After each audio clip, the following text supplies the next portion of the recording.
Jadi untuk membeli cakram, pertama kali yang harus dilihat adalah bracket. Bracketnya harus tebal. Kalau ini bracket ece-ece, dia tipis sekali. Bracketnya tebal, berarti cakramnya bagus. Atau kita beli yang biasa, bracket seperti ini. Kalau kita beli ring cakram yang harga murah, bracket itu wajib dibubut. Kalau tidak, dia stang kalau dibelok ke kiri, belok ke kanan, pada awal-awalnya itu akan bunyi krek gitu, nggak pas. Butuh 1 sampai 2 bulan untuk bikin dudukan kanvas remnya itu pas. Jadi cari aja bengkelnya, tanya apa bisa bubut bracket ini dipaskan posisinya biar nggak bunyi-bunyi. Biayanya itu 100 sampai 200. Jadi kalau seandainya kita beli cakram murah, satu set dengan bracket murah, itu wajib dibubut. Jadi untuk rem cakram depan yang normal, maka kita tidak bisa lari dari rem 450, karena kalau tidak dibubut itu nggak akan pas. Cakram murah dengan bracketnya tidak dibubut itu bisa dipakai, tapi dia kurang presisi. Kurang presisi berarti bahaya, artinya cepat mati. Ini saya beli 450 cakram dengan bracket PSM satu set, agak mahal tapi pas dipasang pas, nggak bunyi-bunyi, belok kiri belok kanan pas. Dia nggak perlu masa-masa untuk ngepaskan ini kanvas remnya ke dudukan. Jadi kalau malas ribet untuk ngebubut, udah langsung aja beli PSM yang ringnya sekitar 400-an harganya. Jadi kalau mau beli yang 250 yang murah bisa dipakai, cuman kurang presisi. Kalau kamu sayang nyawa ya bubut. Intinya cakram yang bagus itu nggak akan bisa lari dari ring 400 ribuan. Kelebihannya ukuran besar ini, karena besar dia jadi nggak mudah panas. Kalau dia nggak mudah panas, artinya kanvas remnya lebih awet. Kalau besinya lebih besar, getarannya lebih terserap dengan sempurna, artinya ban jadi lebih nempel ke aspal. Sebelum dan sesudah saya memakai cakram lebar, itu tidak ada pengaruhnya ke pakam atau tidaknya pengereman. Sama aja apakah dia itu yang standar kecil atau apakah dia itu ukurannya besar. Bedanya cuma ketika kita cornering, dia tuh lebih empuk, lebih adem, rasanya kayak berbantal gitu. Jadi fungsinya piringan lebar ini adalah untuk mendiamkan ban ketika cornering, karena semua getaran terserap ke besi-besi ini. Ini untuk yang suka cornering wajib cakram lebar. Ini disc jangkrik, saya bilang ini disc hama, karena ibaratnya kalau ini daun ya, itu seperti digigit jangkrik di sini atau digigit ulat. Ini gak rata dia, kayak daun-daun yang kena hama gitu. Jadi saya bilang disc hama ini. Dalam ilmu desain itu ada pembagian ukuran. Biasanya mereka pakai Fibonacci. Di sini ukurannya 1, di sini ukurannya 2, di sini ukurannya 3, di sini ukurannya 5, di sini ukurannya 9, 11 atau berapalah. Kamu bisa lihat tuh hitungan Fibonacci. Jadi ketika hitungan-hitungan golden rules itu pas, maka bentuk motor itu akan apik. Kelebihan cakram hama ini adalah kesan optiknya, karena dia berlubang, itu membuat kita bisa berkhayal tentang bentuk proporsionalnya. Jadi selalu cakram yang ujungnya berlobang kayak gini akan bisa lebih terlihat keren daripada cakram yang hanya bulat saja, karena itu ada kesan optik yang membuat hitungan Fibonacci-nya pas. Jadi kalau dibilang mana yang lebih keren, ini atau ini, yang bergelombang atau yang bulat, yang paling bagus yang bergelombang. Itu membuat desainnya jadi lebih apik. Seandainya PSM kemarin ada yang bergelombang, pasti saya beli yang bergelombang. Tapi pilihannya nggak ada, cuma bulat aja, makanya saya ambil yang ini. Tapi kalau seandainya ada yang seperti ini, PSM ini, saya pasti ambil yang bergelombang. Tips ini ketika ditempel kanvas rem, karena dia berlubang, dia akan getar. Kita rem dia kedek. Saya suka sekali itu semi ABS alami. Jadi mana yang lebih dalam untuk pengereman, yang bulat ini ketika direm, atau yang bergerigi ketika direm yang bisa direm lebih dalam itu adalah yang Kenapa? Karena sistem ABS adalah membuka tutup.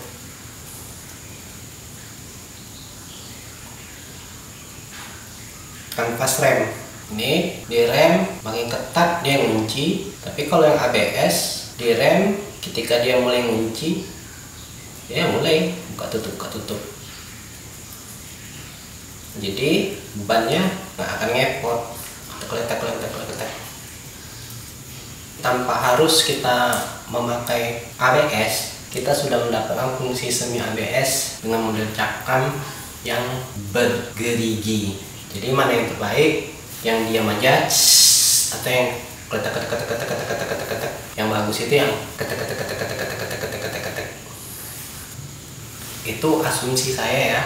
Kalau disk yang bergerigi lebih baik daripada disk yang bulat saja. Kalau percaya ikut, kalau nggak percaya tinggalkan. Tahun depan kalau ini sudah habis, saya mau balik lagi ke sini. Kangen saya. Ketek-keteknya. Seru. Bracket PSM ini tidak bisa berdiri sendiri. Ketika saya pasang, orang bengkelnya bilang bracket orinya mana? Akhirnya saya pulang lagi nyari. Jadi bracket ori itu ditanam di belakang, baru bisa nempel cakramnya. Bracket ori itu harus selalu disimpan, kalau nanti ribet belakangan. Terus mana bautnya? Dari PSM itu disediakan baut, tapi ada baut lain di sini yang enggak ada, harus dari kita. Untuk baut selalu pakai stainless. Untuk stainless di ujungnya itu ada tulisan. Kalau enggak dalam sebulan itu, kalau buat biasa itu karatan jeleknya minta ampun. Karatan rapuh juga ya. Harganya sekitar 4-8 ribu buat stainless ini satu biji. Beli 4, 1, 2, 3, 4. Untuk baut saya nggak pakai bawaan dari sana, tapi saya ganti dengan stainless. Ini sudah setahun masih mulus. Kalaupun kotor kusam tinggal dilap tuh kinclong lagi. Jadi ketika mengganti cakram lebar, bracket ori harus ada, dan selalu siap-siap baut stainless untuk dipasang ini. Biasanya panjang. Kemarin motor saya jadi berat, didorong berat, keluarkan dari pintu berat. Jadi saya kasih minyak ini, baru dia ringan. Cuma habis itu nggak lengket, ngerem nggak mau. Cuma kalau pas keluar pintu, keluar dari pagar cepet. Rupanya pistonnya ini yang kotor. Jadi kalau dia berat, pas dikeluarkan dari pintu atau pagar, didorong langsung gitu, itu saatnya untuk servis apa namanya, servis remnya. Untuk pertolongan pertama ketika kanvas rem udah habis, kayak agak bunyi dia, Saya biasanya kasih oli sini, lumayan biar nggak baret. Kadang butuh 2-3 hari baru sempat ganti kampas remnya kan. Itu asumsi ya, yang percaya boleh ikut, yang nggak percaya nggak usah. Cakram lebar tidak ngaruh ke pakam atau tidaknya pengereman. Tapi kalau mau lebih pakam, itu penyebabnya cuma 2. Pertama, rem 3 piston. Semakin banyak pistonnya, semakin pakam lah rem itu, cepat dia berhenti. Kedua, tebal piringan cakram. Semakin tipis dia, semakin pakam remnya. Semakin tebal, itu semakin susah untuk direm. Dalam MotoGP, untuk penyetingan motor disediakan 2 jenis cakram. Pertama, disc tipis, yang kedua disc tebal. Disc tebal itu ngaruhnya cuma di sirkuit yang bisa lari di atas 100-200 km per jam. Jadi itu cuman bermanfaat kalau dipakai di sirkuit Mugello, Phillip Island, Sachsenring, atau Brno. Ini mungkin pendapat saya agak susah dipahami, tapi silahkan tanya sama anak-anak yang hobi main game MotoGP tentang penggunaan piringan tebal atau tipis pada sebuah sirkuit. Menurut saya mereka akan sependapat dengan saya kalau di sirkuit Sachsenring sama Brno itu pakai disc yang tebal untuk settingan motor. Boleh tanya kalau percaya. Jadi percuma dong ganti disc lebar, tidak juga. Karena untuk pakai rem 3 piston syaratnya ya discnya harus lebar. Jadi untuk bisa pasang 3 piston syaratnya ya disc lebar. Supaya kokoh, kalipernya itu nempel di shocknya, syaratnya ya bracketnya harus bagus sekali. Kalau menurut saya dasarnya itu memang bracket dulu. Jadi kalau beli disc itu artinya beli bracket yang bagus. Kalau bracket yang bagus, sisanya udah gampang urusannya. Ini rem 2 piston, yang ini 3 piston. Bayangkan kan, lebih lebar deh, makanya lebih pakam. Ini rem cakram yang sudah tipis nggak usah dibuang. Kalau yang mungkin bakal ikut kompetisi itu bisa dipakai karena dia jauh lebih pakam. Cakram lebar ada floating buttonnya, kancing mengambang, sejenis rig yang jepit tulang ini dengan disc luar, tapi dia tidak menjepit secara ketat. Ada renggang 0,3 sampai 0,5 mm. Kalau yang 0,5 mm digoyang ini dia bergerak, kletek. Kalau yang 0,3 digoyang ini nggak terasa. Ini sensor ABS. Pengereman yang baik itu yang buka tutup. Makanya dibikin bolong spasi supaya dia buka tutup. Dalam sedetik itu bisa berapa kali dia buka tutup. Karena kalau dia ngunci, kita kehilangan grip. Biar dia tidak ngunci, makanya dibikin buka tutup. Ketika ini menjepit sampai di floating bottom, dia bergetar. Jepit lagi, bergetar. Jepit lagi, bergetar. Sehingga dia menjadi ABS yang alami. Buka tutup. Ini disc CBR 250, harganya 1 juta ke atas. Beberapa orang mengakali membeli disc luar yang murah kemudian dipasang ke tulang ini. Jadi betul bahwa floating bottom ini bisa dibuka dengan dibor. Lebih lengkapnya bisa search di YouTube floating bottom how to change ya. Hanya saja setelah saya search di Google, saya belum nemu ya di mana tempat online yang jual floating bottom ini. Bagi yang tahu bisa tulis di komen. Fungsi lain floating bottom, apalagi yang dia bergerigi discnya, kalau dia lurus tegak motor itu, kita rem, dia bisa lebih dalam gitu loh. Kalau tegak nggak masalah, tapi kalau lagi nikung ban depan menggetar itu kan bisa terpleset, nggak gigit bannya. Jadi fungsi voting bottom ini menjaga agar getaran yang dihasilkan akibat ABS alami itu tidak sampai ke ban. Jadi dia menikung, terus menikung itu getarannya itu berhenti di voting bottom, di ban tetap diam, sehingga bisa ngerem lebih dalam dengan keadaan dia semi ABS. Gong kiri, tegak, gong kanan, nah itulah guna voting bottom, perantara getaran akibat rem alami ABS ke ban. Efek rem semakin pakam, ngaruhnya ke biaya kelakuan. Semakin pakam rem, ban makin cepat habis. Semakin pakam rem, maka kanvas rem akan semakin cepat habis. Semakin pakam rem, disk cepat habis. Untuk Supra X, dalam setahun ban 600, cakram 550, kampas rem 120, jadi setahun kena 1.400.000. Kalau untuk CBR 250, ban setahun itu 900.000 depan belakang, cakram depan belakang 2 juta, kampas rem 3 kali ganti dalam setahun bisa kena 2 juta, jadi setahun 6 jutaan.